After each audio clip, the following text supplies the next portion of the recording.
Assalamualaikum warahmatullahi wabarakatuh.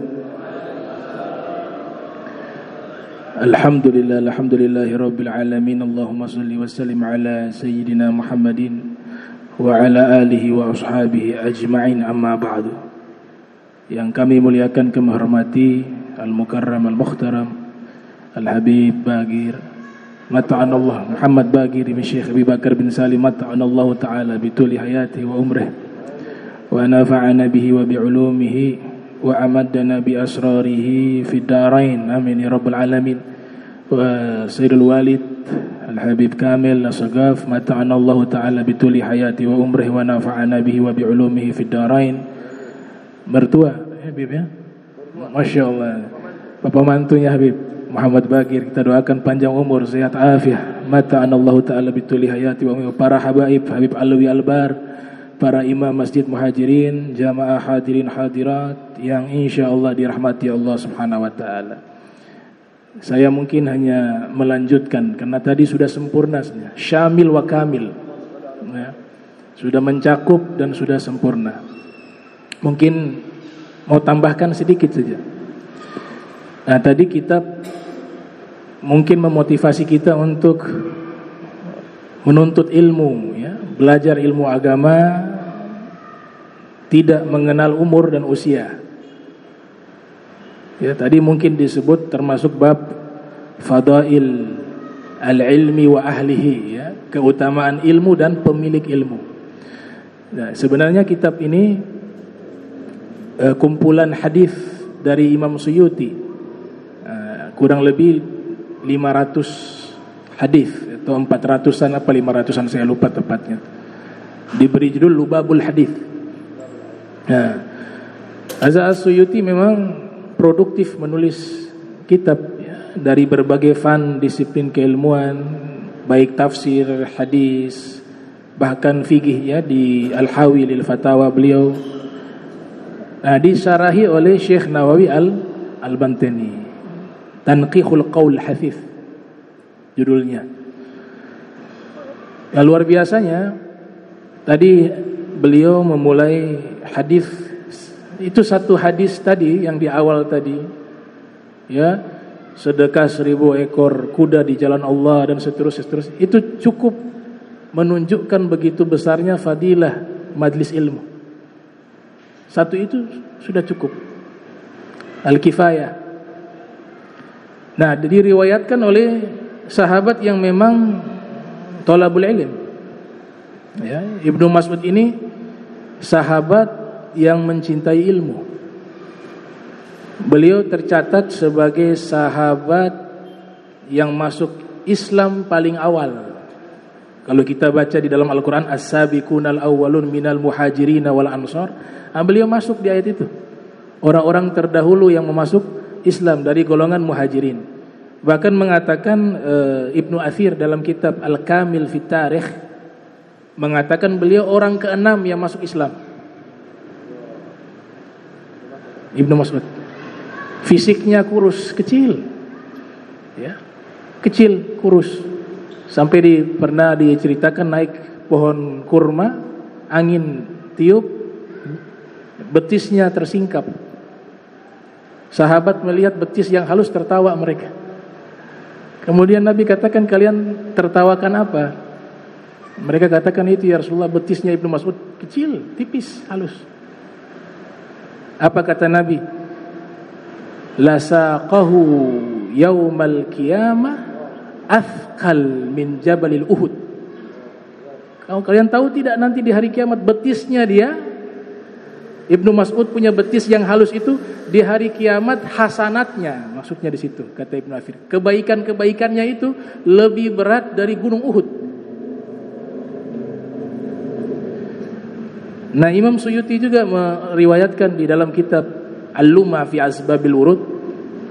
Imam Suyuti ini lahir tahun 849 Hijriah, wafat 911 Hijriah. Jadi awal dari keislamannya Ibnu Mas'ud, beliau mengembala kambing. Ketemu Rasul dengan Sayyidina Abu Bakar Siddiq. Waktu itu Nabi meminta kepada Ibnu Mas'ud susu kambing tersebut. Ibnu Mas'ud orangnya amin, amanah. Padahal belum memeluk Islam, tapi sudah ada sifat baik. Nah, biasanya orang baik kan dapat hidayah, istilahnya begitu. Dia mengatakan, mohon maaf, ini kambing saya hanya ditugaskan jaga, bukan milik saya gak berani berikan susunya walaupun sedikit, karena bukan milik saya. Wah, Rasulullah lihat, wah, ini ada potensi mendapatkan nur Nabi Muhammad, bisa mendapatkan nur ilahi di sini. Baik, Nabi berikan opsi, mana kambing laki-laki. Hadza fi kitab Dalailun Nubuwah, Al-Imam Abu Nuaim Asfahani mencatat sebagai mukjizat Rasul. Ambil kambing laki-laki yang kurus kering, yang adanya hanya tulang, tidak ada daging, dipilih kambing tersebut. Kemudian Nabi pegang itu kambing dengan tangan berkah beliau, dengan tangan suci beliau dipegang. Subhanallah, kambing itu gemuk. Kemudian kambing jantan ini mengeluarkan susu. Disaksikan oleh Abdullah bin Mas'ud, itu susu keluar tidak henti-hentinya. Kemudian Nabi baca nama Allah di situ, putingnya hilang habis itu, jadi laki-laki lagi. Wah, Ibnu Mas'ud mengatakan ini luar biasa. Ditanya, dia belum mengenal karena hidupnya di menggembala kambing, tidak di perkotaan. Padahal Nabi ini sudah masyhur, sudah populer. Dia tanya kepada Sayyidina Abu Bakar, itu siapa itu? Yang tadi megang kambing, kemudian kambing jantan mengeluarkan susu. Maka Sayyidina Abu Bakar mengatakan, itulah yang namanya Muhammad sallallahu alaihi wasallam. Kalau namanya kenal beliau. Maka Ibnu Mas'ud memberanikan diri bertanya kepada Rasul, tadi saya melihat hal luar biasa, kau baca apa itu? Kata Nabi, saya membaca bismillah, menyebut nama Allah. Bagaimana cara masuk ke agama kalian? Kata Nabi, kau sisa syahadat saja, syahadat. Akhirnya dia syahadat di hadapan Rasulullah Muhammad SAW, masuk Islam. Nabi sudah menggambarkan Ibnu Mas'ud ini akan menjadi seorang alim. Setelah masuk Islam, Nabi katakan kepada Ibnu Mas'ud, anta fatan mu'allam, kamu kelak menjadi pemuda yang berilmu. Maka jadilah Ibnu Mas'ud salah satu sahabat yang berilmu. Ya. Nabi kalau ingin mendengarkan bacaan Al-Quran, ini kan penghormatan ya. Rasulullah suruh beberapa orang pilihan untuk membaca Al-Quran di hadapan Nabi Muhammad. Salah satunya yang dipilih oleh Nabi adalah Abdullah bin Mas'ud. Nabi katakan, ya Ibnu Mas'ud, ayo bacalah Al-Quran di hadapanku. Dibaca surat An-Nisa. Ibnu Mas'ud membaca dengan begitu penghayatan, dengan begitu baik bacaannya, bitajwid wa tartil wal khusyu' wal hudurul qalb. Rasulullah menundukkan kepala sampai akhir dari bacaan. Nabi bangun sudah basah jenggotnya Nabi dengan air mata, karena menghayati bacaan Al-Qur'annya Abdullah bin Mas'ud. Kemudian Nabi nyatakan, man arad an yaqra al-Qur'an tari'an kama unzil falyaqra ala qiraati ibni Ummi Abdillah. Siapa yang ingin membaca Al-Qur'an yang original, masih asli bacaannya, sebagaimana yang Allah turunkan, maka ikutilah cara bacanya Abdullah bin Mas'ud, kata Rasulullah. Kayaknya ahli qiraah sab'ah, qiraah yang asyrah, itu punya sanad qiraah juga nyambung kepada Ibnu Mas'ud. Dan disebutkan di dalam kitab Al-Isobah ya, fi Tamyiz Sahabah karya Ibnu Hajar Al-Asqalani, orang pertama yang membaca Al-Quran secara jahar di hadapan kaum musyrikin, beliau. Karena di awal-awal Islam di Makkah semuanya sembunyi-sembunyi, masih sedikit. Kemudian yang mengikuti Nabi banyak daripada mustad'ifun, orang-orang yang lemah. para budak, para fugara wal masakin. Sehingga untuk menyelamatkan mereka jangan sampai dianiaya oleh orang musyrik, ibadah mereka sembunyi-sembunyi. Makanya ada hikmah itu. Salat dhuhur, salat asar, tidak ada suara. Kata Imam As-Suyuti dalam kitab Al-Hawi lil Fatawa bahwa tidak ada suara itu, syariat ini sebenarnya mereka lakukan solat karena solat kan sudah di penghujung mau hijrah, tapi di Makkah sudah diwajibkan solat dan ada mengikuti solat Rasulullah, solat yang memang khususnya untuk Nabi ada. Nah di waktu siang kan masih sibuk orang-orang musyrik, sehingga mereka ketika solat tidak mengeluarkan suara di waktu zuhur dan asar, takut didengar. Itu perintah Allah. Ternyata syariat ini dipertahankan sampai sekarang. Tuh, duhur sama asar tidak ada suara. Kalau maghrib, isya, subuh di zaman itu, ini disebutkan oleh Imam Jarjawi dalam kitab Hikmatut Tasri' wa Falsafatuh. Mereka di zaman itu kalau sudah maghrib tidur, isya tidur, sehingga tidak ada tuh orang-orang musyrik yang berkeliaran, sehingga sholatnya itu boleh jahar. Karena mereka sudah tidur istirahat. Tapi kalau waktu zuhur asar khawatir nanti terdengar dianiaya mereka. Nah orang pertama yang membaca secara jahar Al-Quran di hadapan orang musyrik itu Ibnu Mas'ud radhiyallahu anhu. Beliau baca surat Ar-Rahman. Jadi waktu turun tuh wahyu, karena dia Makkiyah, Ar-Rahman turun, Nabi sampaikan ke sahabat, mereka hafal, kemudian dibuat semacam tantangan. Sahabat lagi duduk, Rasulullah tidak ada waktu itu di situ. Siapa yang berani baca surat Ar-Rahman di hadapan orang-orang musyrik Quraisy? Ini sekarang mereka lagi duduk di depan Ka'bah. Siapa yang berani baca? Ini maksudnya saya akan baca. Pergi beliau. Ada Abu Jahal di situ. Ada musuh-musuh bebuyutan Rasul di situ. Duduk pembesar-pembesar, Abu Sufyan juga ada.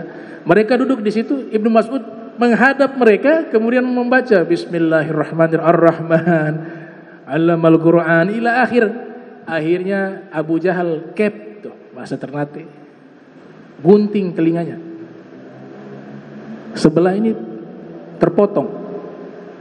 Nah, ini riwayat Ibnu Katsir dalam kitab Al-Bidayah wan Nihayah, itu termaktub, terpotong.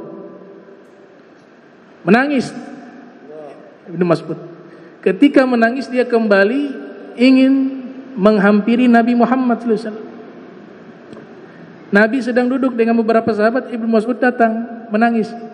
Kemudian Rasulullah lihat Ibnu Mas'ud, Rasulullah tertawa. Kemudian sahabat yang menyaksikan, ya Rasulullah engkau tertawa kepada dia. Tanya dia kenapa? Kau kenapa? Bilang Abu Jahal gunting telinga saya. Karena saya membaca surat Ar-Rahman di hadapan mereka. Kata Nabi, nekat. Gak ada perintah dari saya. Sederhananya seperti itu. Ala sabilil hikayah, la ala sabilil riwayah. Kemudian Nabi tertawa. Ya Rasulullah, kenapa kau tertawa? Kata Nabi, ada Jibril di sampingmu mengatakan uzun bi uzun wa ra's bi ra's. Nanti dibalas telinga dengan telinga gak? Balas telinga dengan kepala. Uzun bi ra's. Bukan uzun bi uzun, tapi uzun bi ra's. Nah ini terjadilah perang Ghazwatul Badar tahun 2 Hijriah. Nah, Abu Jahal singkat cerita terbaring, tersungkur. Kemudian Ibnu Mas'ud mencari Abu Jahal. Nah ketemu. Nah ini musuh. Duduk di atas dada Abu Jahal karena fisiknya kecil. Kemudian dia sempat tawarkan, kau Islam, selamat. Dia mengatakan apa? Katakan kepada Muhammad, saya sampai mati pun tidak akan beriman kepadanya. Saya tidak akan ittiba dengan agamanya sampai saya mati sekalipun. Makanya di situ dikatakan Firaunnya Musa masih lebih baik daripada Firaunnya yang memusuhi Rasulullah, yaitu Abu Jahal. Kenapa? Firaunnya Musa menjelang wafat sempat menyatakan keimanan, amantu bi Rabbi Musa. Aku beriman dengan Tuhannya Musa. Cuma ruh sudah sampai di tenggorokan. Innallaha la yaqbalu taubatal abdi ma lam yughargir. Allah tidak terima taubatnya seorang hamba, ruh sudah sampai tenggorokan. Tapi ini Abu Jahal sudah mau mati masih menyatakan permusuhan kepada Rasul, tidak sadar. Maka dipenggal kepalanya, dibawalah kepala tersebut di hadapan Nabi Muhammad SAW. Kemudian Nabi tertawa. Nabi mengatakan apa? Nah, ini balasan yang waktu itu dia potong telingamu, sekarang Allah balas kau potong kepalanya. Nah, itu Ibnu Mas'ud radhiyallahu ta'ala anhu arda. Nah, kemudian hadis tadi disampaikan oleh Habib Bagir, ada hal menarik di situ, an-nazru ila wajhi alim, ya, memandang ke wajah alim. Dulu bingung juga, Bib, yang sopannya kita lihat atau kita tunduk. Ada sebagian guru kami mengatakan lihat. Kenapa? Dapat fadilah tadi. Memandang berarti melihat. Pendapat kedua mengatakan enggak, menunduk, sifat tawadhu, enggak usah lihat. Makna melihat di situ bil galab, dengan hati, penghormatan. Tapi yang ketiga kondisional. Kalau dia gurunya lebih senang untuk dilihat, lihat lebih bagus. Kalau gurunya memang tidak senang untuk dilihat, maka menunduk lebih bagus. Dan itu terjadi di masa Sulh Hudaybiyah. Ya, dibuat perjanjian, kemudian Suhail datang sebagai delegasi dari orang-orang Makkah, masih belum memeluk agama Islam. Situ kan disuruh hapus nama Muhammad Rasulullah. Enggak boleh pakai Muhammad Rasulullah. Tulis Muhammad saja. Rasulullah mengiyakan itu, ya, ikut sudah maunya mereka. Disuruh Sayyidina Ali yang mencatat waktu Sayyidina Ali, ya Ali umhu, wahai Ali hapus tuh Rasulullah gelar. Sayyidina Ali tidak mau. Nabi ulangi 2 kali, 3 kali, tidak mau juga. Akhirnya Nabi sendiri yang mengambil lembaran kertas tersebut, kemudian dengan liur beliau bersihkan. Yang hadir menyaksikan itu. Keluar Suhail, Nabi katakan, wahai Ali, kenapa engkau tidak menghapus? Sayyidina Ali mengatakan alasannya, wallahi la amhuhu abadah. Demi Allah, saya tidak akan berani menghapus gelar Nabi Muhammad selama-lamanya. Gak berani saya. Berarti dia lakukan dengan motif apa? Adab, akhlak, wa ta'azim kepada Nabi. Setelah itu Nabi katakan apa? An-nazru ila wajhi Ali ibadah. Wahai sahabat, siapa yang memandang wajahnya Ali, ibadah. Dihitung sebagai ibadah.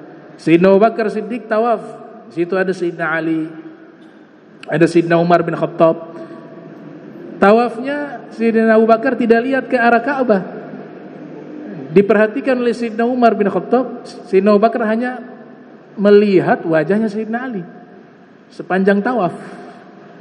Padahal anjurannya melihat ke arah sana, arah Ka'bah.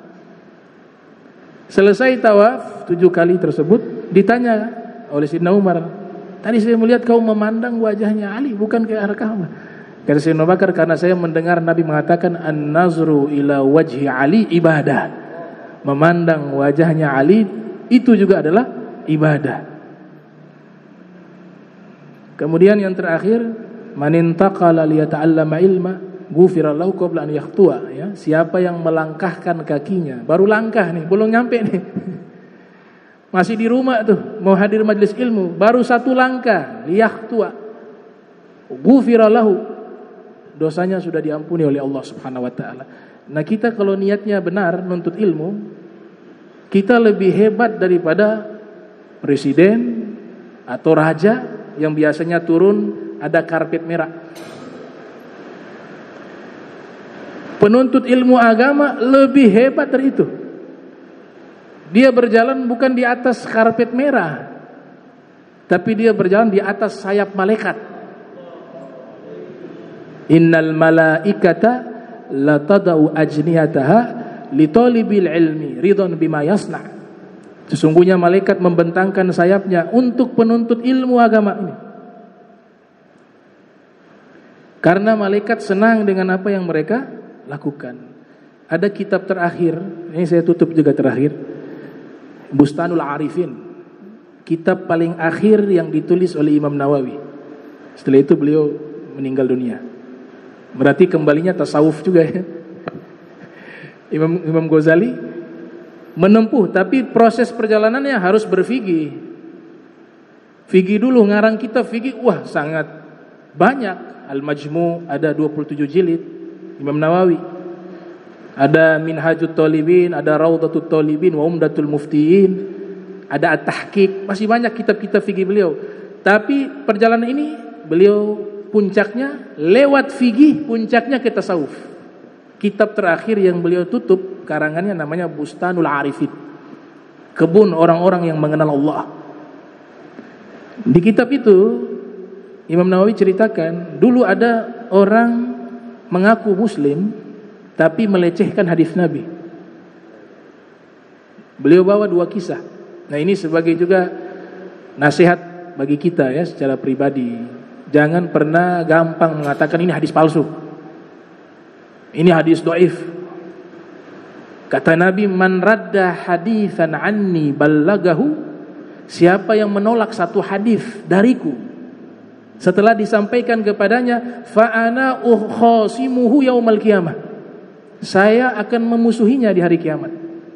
Jadi jangan ikut tuh yang gampang, ini hadis palsu nih, gak pernah teliti, gak pernah belajar, gak pernah tahu mengatakan palsu, ikut orang.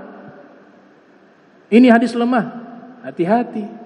Kata Nabi, saya musuh dia di hari kiamat. Kalau Nabi jadi musuhnya, bagaimana dia bisa selamat? Sedangkan keselamatan itu ada di tangan Nabi Muhammad, syafa'ah.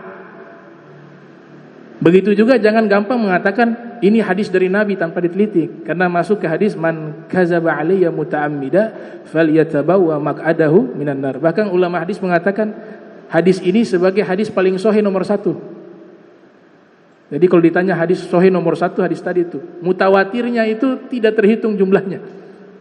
Jilan ba'da jilin, generasi dari ke generasi sampai kepada kita. Nah, Imam Nawawi mengatakan di situ, ada orang melecehkan hadis tadi, sesungguhnya malaikat membentangkan sayapnya untuk penuntut ilmu. Dia mengatakan, apa ini gak masuk di akal, gak pernah lihat malaikat. Akhirnya dia lihat ada santri-santri yang mau datang belajar ke satu majelis, dia setting sepatunya di bawah ada paku. 2 sepatunya ada paku. Waktu dia keluar, mereka lihat, sepatu kok ada paku. Dia mengatakan, kan di hadis mengatakan malaikat membentangkan sayapnya kepada penuntut ilmu. Artinya jalan di atas sayap malaikat. Nah, saya sengaja pakai paku untuk mencabik-cabik sayap malaikat. Ulil adab, su'ul adab. Waktu dia berbicara demikian, tiba-tiba lumpuh dia. Semua tubuhnya gak bisa digerakkan, kakinya tidak bisa digerakkan, tangannya, badan, sampai meninggal dunia dalam keadaan seperti itu. Ya, dia tobat, dimaafkan, wallahu alam ya. Tobat tetap dimaafkan, tapi kan sudah dapat azab, lumpuh seumur hidup. Yang satunya melecehkan siwak. Apa ini siwak? Dilecehkan. Dia lecehkan siwak yang Nabi katakan, laula an asyqa ala ummati la amartuhum bisiwaki 'inda kulli wudu wa 'inda kulli shalah fi riwayah. Kalau saya tidak memberatkan umat saya akan perintahkan mereka bersiwak setiap kali wudu ataupun salat. Cuma Nabi kasihan kalau rutin, makanya ada liburnya tuh. Kalau tidak libur konsisten jadi wajib siwak. Kata Abu Habs Syaroni, Nabi ada sekali-sekali tidak pakai. Untuk tidak jadi wajib, bukan untuk Nabi. Kalau Nabi mampu lakukan itu, tapi kasihan bagi kita. Maka jadi sunnah. Dia ambil itu siwak, dia masukkan ke toilet, kurang ajar. Buang air hajat, buang air besar, siwak dia gunakan. Dia lecehkan siwak. Buat kencing, dia kencingin siwak. Dengan niat ihtiqar, merendahkan hadis Rasul. Tidur dia. Di malam hari tidur, tiba waktu dia bangun, siwaknya sudah masuk ke dubur. Akhirnya dia mati di tempat. Nah, ini cerita Imam Nawawi sampaikan kepada kita, jangan kita sampai merendahkan hadis-hadis Rasul Muhammad sallallahu alaihi wasallam ya. Mudah-mudahan Allah taala berikan kita istiqamah fi ta'awal ibadah, dan juga tadi majlis ilmu punya fadilah begitu besar ya. Kita hadiri majlis Al Habib Bagir, majlis fikih Mukhtasar Shagir, ada ngajar ya? Mukhtasar Shagir. Oh iya. Ya, ini majlis terbaik yang membahas halal haram di zaman sekarang. Kalau stand up comedy banyak sekarang, tapi majlis fikihnya sedikit. Ya, mudah-mudahan kita dapat barokah ilmu, barokah ulama, barokah mencintai para aulia dan solehin, sehingga kita dikumpulkan bersama mereka. Amin ya rabbal alamin. Allahumma jam'ana hadza jam'an marhuma wa tafarraqan ba'da tafarruqan ma'suma wa la tadmina wa la minna syakila mahruma wa la minkum. Wassalamu alaikum warahmatullahi wabarakatuh.